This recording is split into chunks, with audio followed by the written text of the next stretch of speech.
Olá, bem-vindo você, bem-vindo nossos internautas, professor, professora. Bem-vindo a mais um podcast Diálogos da Educação, um podcast do Sindiups. Aqui com a gente hoje, a diretora Mirna, da Secretaria de Promoção dos Direitos da Pessoa LGBTQIA+, do Sindiups, e a nossa ativista da causa LGBTQIA+, no Espírito Santo, Débora Sabará. Eu queria que vocês cumprimentassem os nossos internautas para a gente começar o nosso bate-papo. Mirna, primeiro. Olá, sejam bem-vindos ao nosso podcast. Aqui vocês com certeza vão saber mais sobre a nossa luta LGBTQIA+, que é uma luta que vale muito fazer. Nós todos temos direito de sermos felizes e sermos quem queremos ser. Então, venha conosco em mais um podcast do Sindiups. Bem-vinda. Muito obrigado, queria agradecer imensamente o convite, para mim é uma honra estar aqui. Eu queria começar falando da sua luta, essa luta tão importante que é contra a homofobia. Você é coordenadora de uma entidade, de uma instituição que acolhe as pessoas LGBTQIA+. Como é que é a Gold?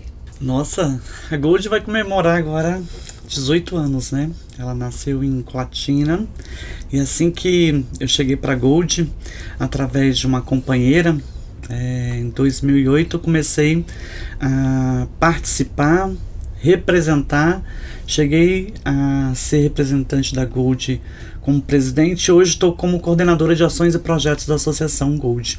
Acho que a Gold é uma referência desconhecida principalmente pelos capixabas, mas que a nível nacional é uma instituição de porte pequeno, que está aqui no centro da capital, que tem sede própria, de portas abertas todos os dias, com muita dificuldade para mantê-la, com todas as dificuldades para construir políticas públicas para a população LGBT, né? Então a gente é uma referência, mas temos dificuldades também. Bom, na sua vida como ativista, você enfrentou muitos problemas, como toda pessoa que é diferente ou que é considerada diferente na sociedade. Você é porta-bandeira de uma escola de samba, primeira porta-bandeira de uma escola de samba. Não deve ter sido fácil chegar lá, né? Débora foi primeira em algumas coisas. Eu acho que é importante quando essa luta é coletiva. Quando ela passa a ser individual, ela perde todo o sentido, né? Então tudo que eu penso em fazer, e pode ser a primeira, ela tem que ser de forma coletiva para que outras pessoas elas também possam entender que elas podem chegar ali. Eu acho que as 3 palavras que eu gosto de dizer: visibilidade, representatividade e protagonismo. Acho que é isso que vocês estão fazendo aqui. Vocês poderiam ter chamado várias pessoas para participar, mas aí entre dessas letras LGBTQIAP+, nós temos uma população que ela sofre por essa transição, que é transicionar no meio do que é tão normal no gênero masculino e feminino. Quando a gente transita, a gente vai sofrer o enraizamento do ódio que as pessoas têm.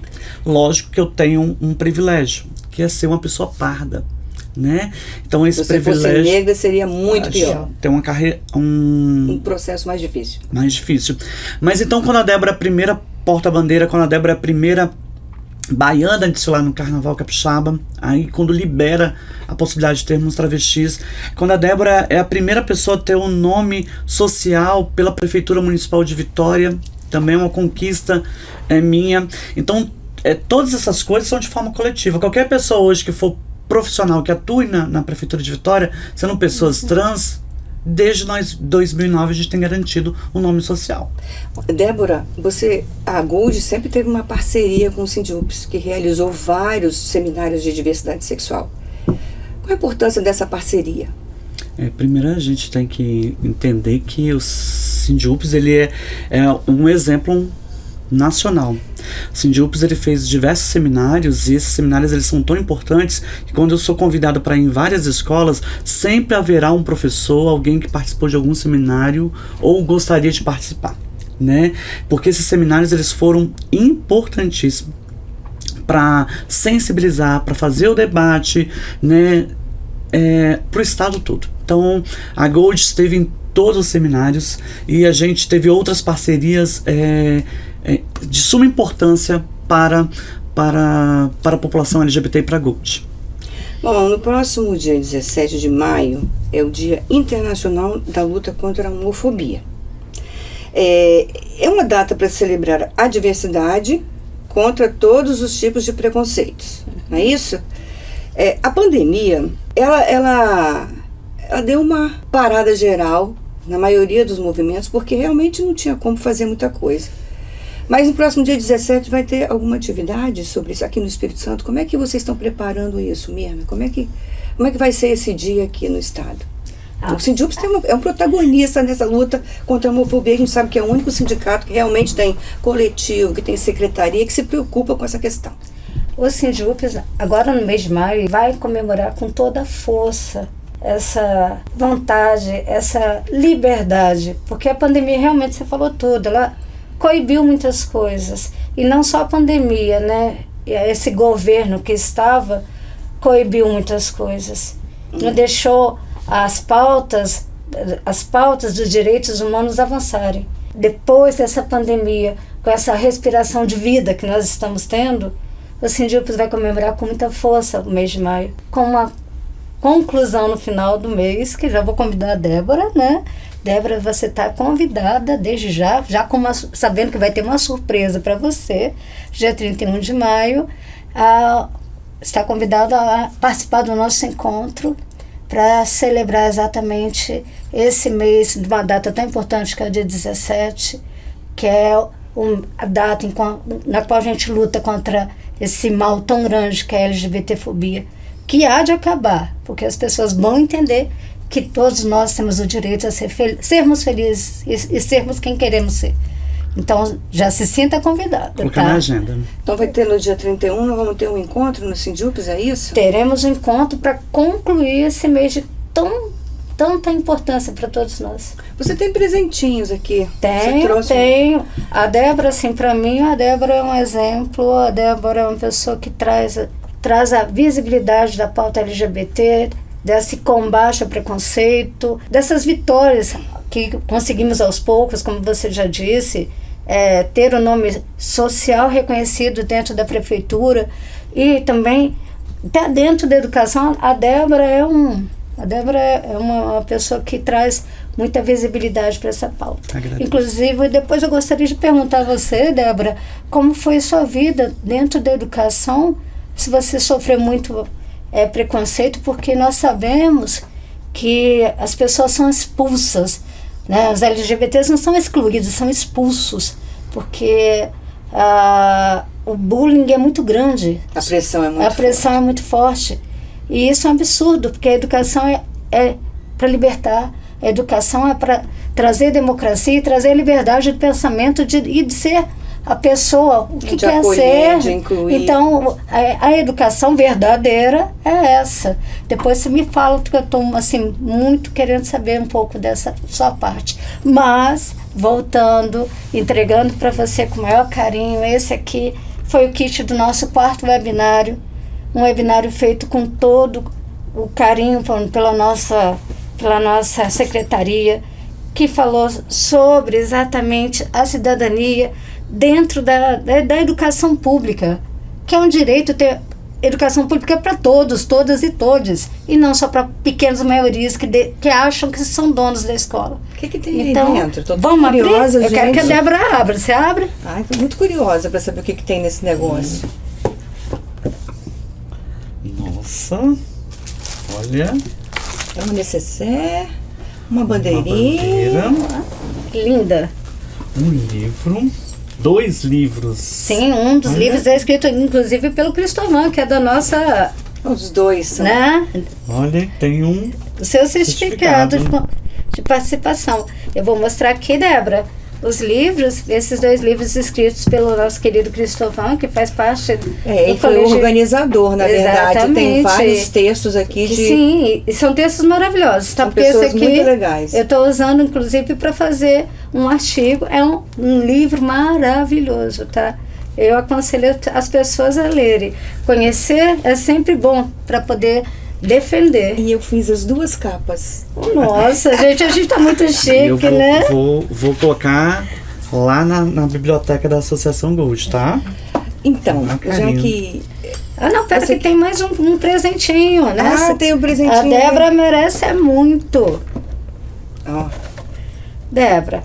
Isso é famoso, gente. Isso é famoso, porque olha, em toda live eu lembrava que o Thiago ficava entregando isso para todo mundo. Olha que linda, gente. Também essa é a tem que falar que todo mundo recebeu pelo correio os certificados desse webinário. Então, avisando aqui que preciso dizer isso. Quem participou do webinário, quem participou de nossas lives, recebeu essa caneca como forma de agradecimento, como forma de participação. Foram 500 kits entregues, gente. Não é pouca participação, não. E isso traz muita felicidade, né, Débora? Porque as pessoas passam a conhecer o que é a luta LGBT. Então, quanto mais pessoas lutarem, mais pessoas saberão defender. 500 pessoas sindicalizadas. Isso porque para demais. participar desses webinários você precisa se filiar ao SINDIUPS. Aliás, uma importante dica: se filie ao SINDIUPS. Importante, olha só, dá para participar do seminário, dá para ter certificado, tem formação continuada, muito importante para o professor. Feliz, Débora, com os presentes? Cadê? Amei, eu coloquei aqui no cantinho. Então, dia 17 de maio é uma data importantíssima para as pessoas entenderem o seguinte: há 33 anos atrás, muito recente, todas as pessoas LGBT eram taxadas como doentes. Então, dia 17 de maio tem que ficar bem explícito isso para toda a população. Há 33 anos atrás, toda e qualquer pessoa LGBT era dada como doente, precisava de tratamento. Para mim estar aqui, primeiro eu tenho que agradecer todos que me antecederam, todos os meus antepassados, principalmente as travestis, porque elas tiveram um papel fundamental nessa luta, mesmo que elas sejam invisibilizadas. Dia 17 de maio, a Organização Mundial de Saúde retira do código do CID, o Código Internacional de Doença, que a homossexualidade não consiste em doença, não precisa de tratamento. E aí pautamos muitas das nossas políticas. Isso no Brasil depois acontece. Inclusive o documento do Brasil, ele é tão bonito, quando o Ministério da Saúde também faz isso aqui no Brasil, ele é tão bonito esse documento que ele foi compartilhado por vários outros países. Eles utilizaram o copia e cola e fizeram em outros países. Então essa data é para explicar a diversas pessoas que ainda insistem que as pessoas LGBTs precisam de um tratamento, que as pessoas LGBTs precisam de um acompanhamento, Então a gente precisa demarcar essa data importante do dia 17 de maio. É um dia de luta, de orgulho, de dizer assim, não há nenhuma doença, não existe, e tanto, gente, que a gente não se usa mais a palavra homossexualismo, que ele vai remeter ao tabagismo, ao alcoolismo, muitas das vezes a alguma doença, e sim a homossexualidade de normalidade. Que a Gold tem uma sede aqui em Vitória e o seu desejo é transformar essa casa numa casa de acolhimento. É uma luta que você tem. Você e todos os seus companheiros, porque a Gold não é só você. É lógico que tem muita gente por trás e você representa a Gold, isso é importante. Tem uma representação, tem uma pessoa, tem uma referência. Como é que está essa luta? Como é que, existe a possibilidade de transformar essa casa realmente numa casa de acolhimento para pessoas LGBTQIA+? Vamos lá. Queria falar sobre as agendas, posso? Pode. Então vamos lá. Eu queria dizer que a Gold vai lançar um projeto agora em parceria com estudantes do Salesiano. Então a gente vai ter 4 segundas-feiras entrevista com pessoas trans, guardar a memória de pessoas travestis, transexuais, primeiro de uma certa idade. Então a primeira convidada é a Beth, uma senhora já de 65 anos, e a gente quer muito guardar a memória. Como que a gente faz isso? A gente grava o vídeo, publica depois no YouTube. Tem vários vídeos de outras pessoas lá no YouTube da Associação Gold, é só pesquisar.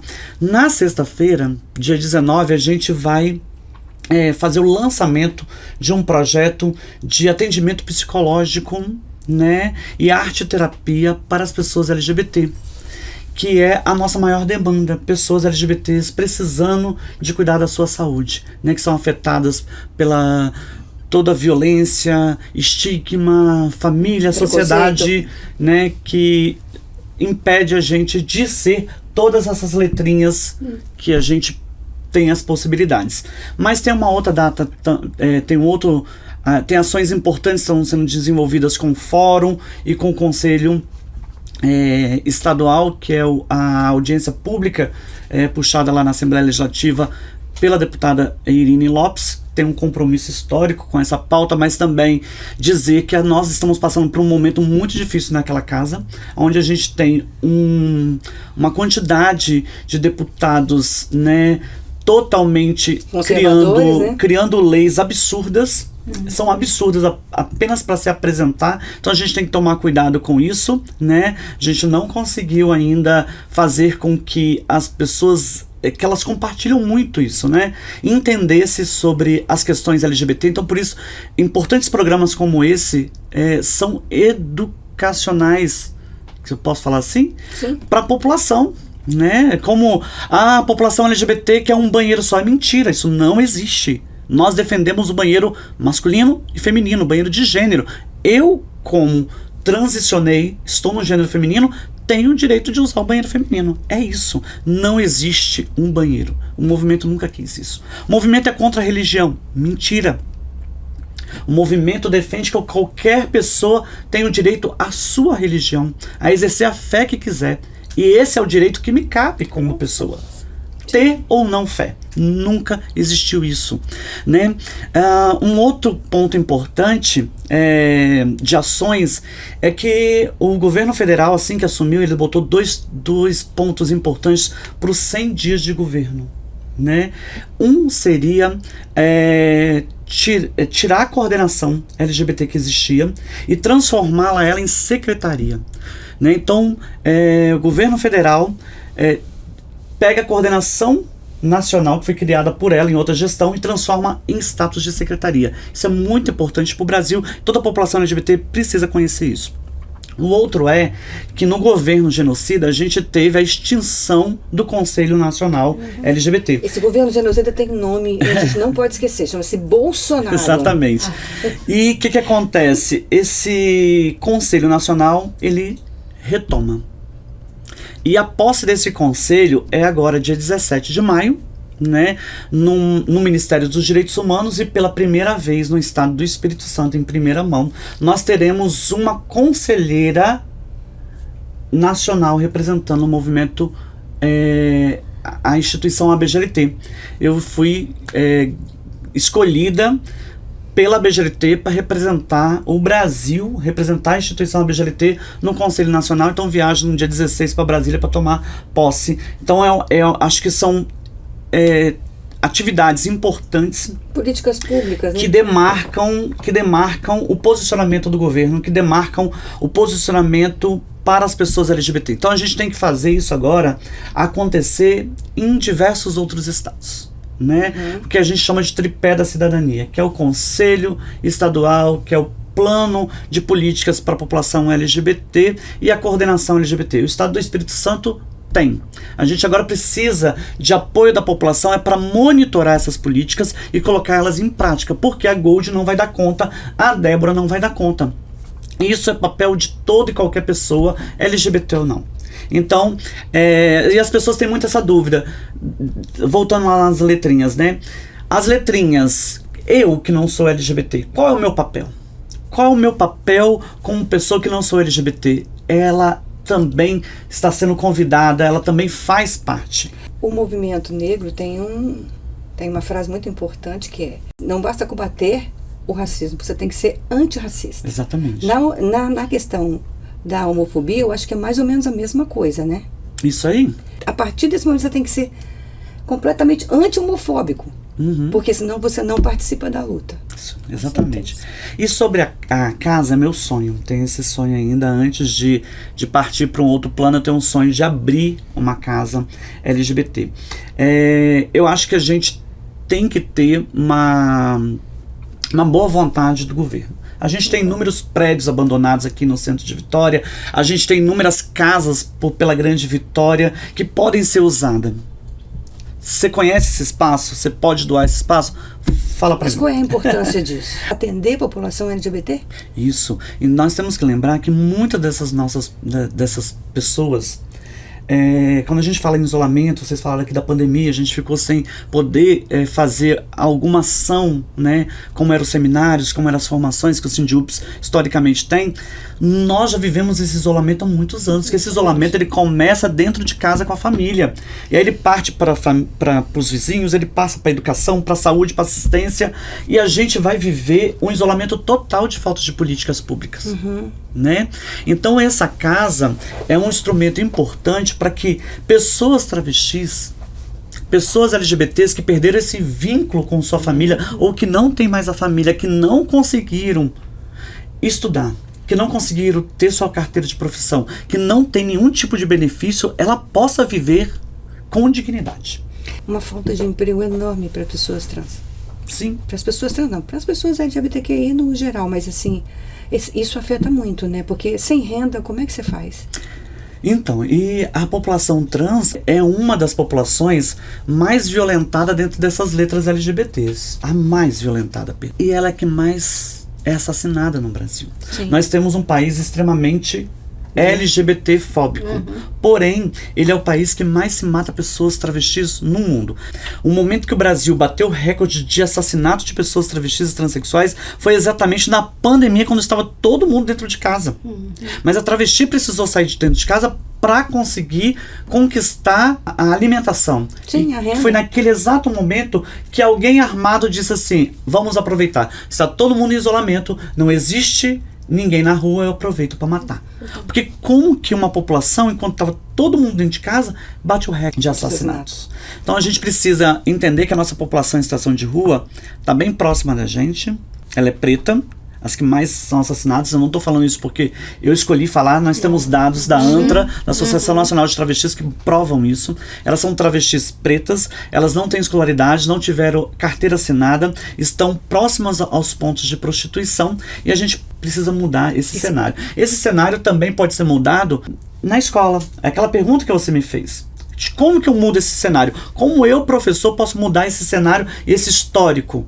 Começando a garantir que as travestis permaneçam dentro da escola. Não é só o nome social no Enem ou o nome social pela Secretaria de Educação. É garantir que ela permaneça dentro da escola. Esse é um trabalho fundamental e a escola não pode pensar que ela não é capaz disso. Não sei como fazer, vamos buscar ajuda. Não sei como fazer, vamos conversar com ativistas, vamos conversar com as associações, como que a gente pode incluir. Eu tenho exemplos lindos de pais, com mães, com todo mundo, né? Tem exemplos lindos de diretor de escola que ligou e falou assim: estou encaminhando aí para aquele projeto que eu vi, que eu acompanho a Gold, 3 pessoas para fazer a retificação. A escola me chamou para ir lá e dizer assim: olha, nós temos uma pessoa trans aqui, e para a gente pensar no melhor atendimento, no melhor, que ela se sinta à vontade aqui na escola, acolhimento é essa palavra, vem aqui dar uma oficina pra gente. E aí eu cheguei lá na escola, ela não participou, e aí os professores: ai, Débora, a gente tá chateado porque ela, exatamente a pessoa que a gente queria não tá aqui. Mas ela não precisa estar. Quem precisa estar é todos os outros estudantes, porque vão transformar o acolhimento, o atendimento dela ainda melhor, né? Então, é disso que a gente está falando. Principalmente também pensar que homens gays e mulheres, né, cis, lésbicas conseguiram, ou bissexuais, conseguiram chegar num espaço que é ser profissional dessas escolas. É ser professor. Então tem um papel importante de desconstruir e construir aquilo que a gente chama de representatividade para aquelas pessoas que são LGBTs que estão naquele espaço. É dizer assim: eu sou professor, eu sou preto, eu sou jovem, nós chegamos aqui, você também como LGBT vai conquistar esse espaço, né? E principalmente esse papel que o SINDIUPS tem de construir esses caminhos, essas ações como esse podcast, que pode, não é só para o Espírito Santo, né? Ele fica na rede, né? Exatamente. E toma uma proporção gigantesca e vem contribuir para aquilo que a gente quer. A informação de suma importância, e o processo educacional é sempre. A gente precisa entender que se fosse a ideia de ter um diploma, de ter um currículo, se resolvesse tudo, a gente não precisaria estar debatendo com vários deputados que têm currículos, que têm diplomas.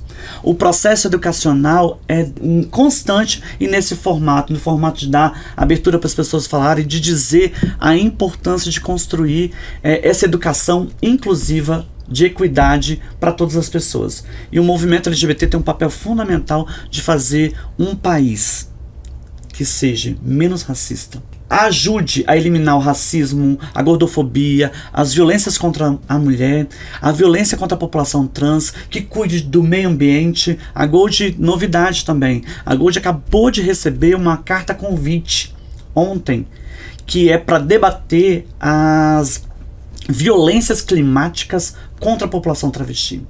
Então, a gente precisa estar atentas a todas essas condições territoriais que a nossa população vive, e a população LGBT pode ser convidada a fazer um debate muito mais ampliado que é só política de LGBT. A gente precisa construir realmente um país de igualdade e respeito para todas as pessoas, aquilo que você colocou na sua fala. Sem ódio, né? Mais empatia. Bom, Mirna, eu queria muito que você concluísse isso, assim, desse seu recado. A gente está terminando o nosso podcast. Eu queria muito que você agradecesse os nossos telenautas. Com toda certeza. Primeiro eu vou, assim, voltar, porque eu sou uma pessoa emotiva, e a Débora, assim, ela me causa muita emoção, porque essa garra, essa luta sua só faz a gente, assim, ter vontade de lutar por um país cada vez melhor, um país que construa, que inclua, um país sem violência contra aqueles que eles acham diferentes e que na verdade são cidadãos e são pessoas maravilhosas. Então, o nosso país com pessoas como você, Débora, e eu tenho esse orgulho de estar do seu lado hoje. Obrigada, tá? O nosso país com pessoas como você, com certeza, vai ser bem melhor. Obrigado. O mal acabou. Foi ótimo estar aqui, foi ótimo falar sobre esse assunto tão importante como é o dia 17, como é maio, falar sobre as letras que lutam por poder estar aqui. Então, só falo o seguinte: junte-se a nós, junte-se à nossa luta, participe do Sindiups, Felice, você LGBT, Felice, e reconheça-se dentro do nosso coletivo, da nossa pasta, da nossa pauta LGBT. Obrigada por tudo, meninas, foi ótimo estar com vocês. Débora, as suas últimas palavras. Só tenho a agradecer essa oportunidade em nome da Gold. Agradecer, na verdade, ao Sindiups com esse compromisso com a causa LGBT, né?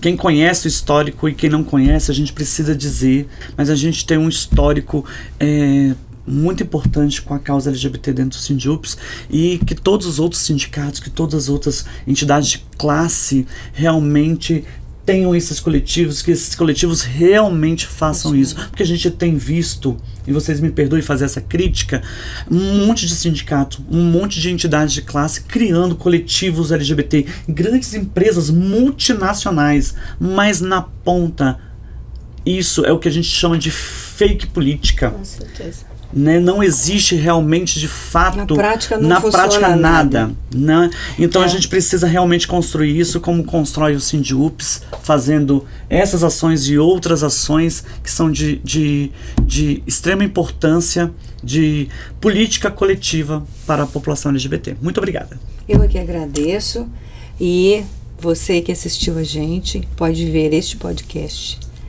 em qualquer plataforma, no Spotify, no Deezer, no Google Podcast, na Apple Podcast, na Amazon, tá tudo lá. É só você acessar, e também pode ver esse podcast, assistir, né? Conhecer as nossas entrevistadas no YouTube, no canal Sindiups. Bom, fique com a gente e até o nosso próximo episódio.